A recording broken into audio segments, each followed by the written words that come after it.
Entra seguita dai suoi cari con in mano un fiore bianco nella chiesa di Sarmeola di Rubano, la salma di Gabriela Serrano, la 46enne di origine venezuelana, uccisa dall'ex compagno Zlatan Vasiljevic, che poco dopo ha ucciso anche l'ex moglie Lidia Milikovic l'8 giugno scorso a Vicenza. Una chiesa gremita che ha voluto tributarle l'ultimo saluto. Padre Carlo ha invitato a riflettere nella sua omelia su come gli uomini spesso non riescono a crescere e siano immaturi. Oggi noi maschi abbiamo dei problemi, non si sa da cosa dipendano. Probabilmente siamo cresciuti meno rispetto al genere femminile.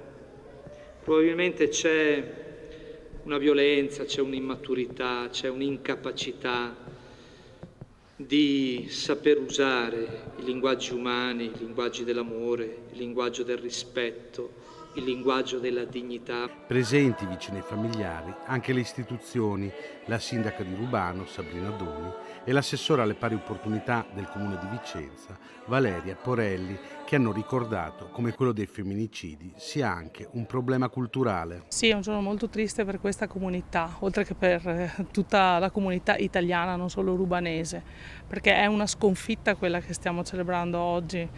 Una donna che poteva tranquillamente vivere la sua vita con le proprie figlie, invece è stata interrotta una vita innocente per violenza.